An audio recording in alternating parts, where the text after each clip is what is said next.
Selamat pagi, salam sejahtera bagi kita semua.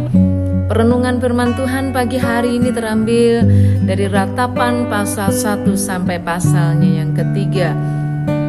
Kalau kita menyimak pasal 1 sampai pasal yang kedua, firman Tuhan mencatat keadaan dan kondisi Yerusalem yang sangat-sangat tragis terjadi atas mereka. Yerusalem sebagai kota yang kudus, kota yang elok, kota yang paling indah dan menjadi kesukaan dunia, tetapi mengalami kejatuhan, kehancuran, bahkan kelaparan yang dahsyat menimpa mereka.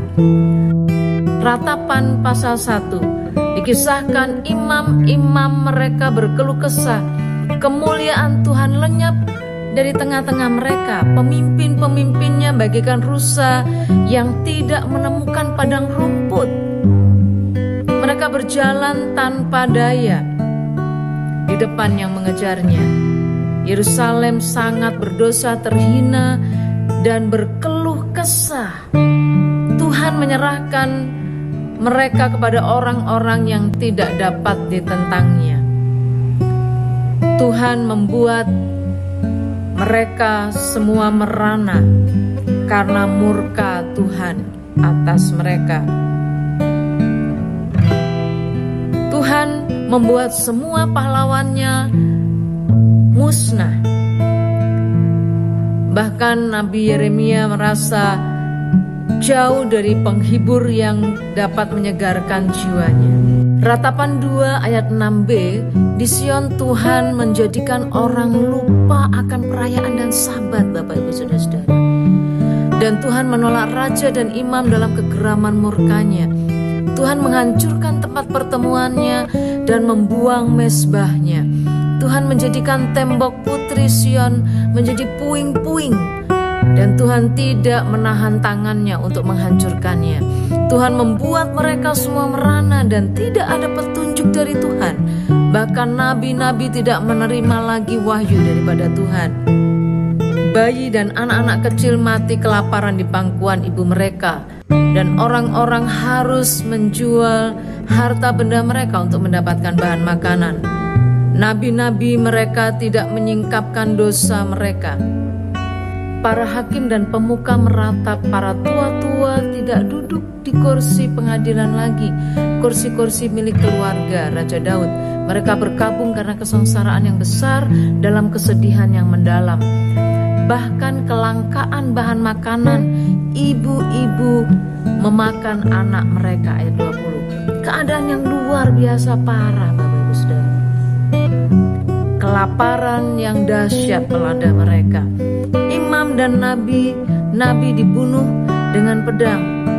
Orang-orang yang paling dimuliakan dan melalui mereka bangsanya mengharapkan perlindungan dari Tuhan.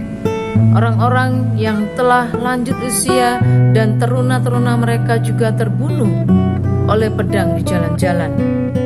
Tuhan membiarkan pedang orang Kasdim membinasakan mereka tanpa pandang bulu.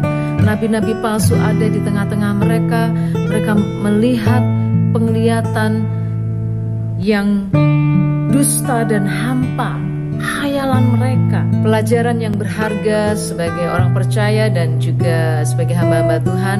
Yang pertama, tidak mengeluh, melainkan mengucap syukur. Amin.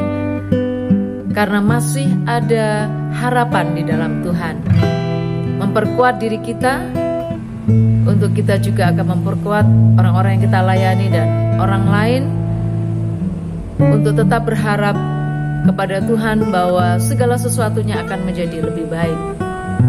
Tuhan pasti akan membuat terobosan-terobosan yang baru melalui kehidupan kita, pelayanan-pelayanan yang Tuhan percayakan dalam hidup kita. Sebagai hamba-hamba Allah, pelajaran yang sangat berharga bagi hari ini untuk kita mendapatkan rema dari Tuhan, kedekatan kita akan Tuhan akan membawa kita untuk kita akan lebih peka akan suara Tuhan, pesan-pesan yang Tuhan boleh taruh dalam hidup kita, untuk kita juga akan boleh bagikan, kita akan sampaikan kepada orang-orang yang kita layani dan kepada orang lain, sehingga mereka juga akan ditopang untuk mereka juga akan memiliki hidup yang benar di hadapan Tuhan.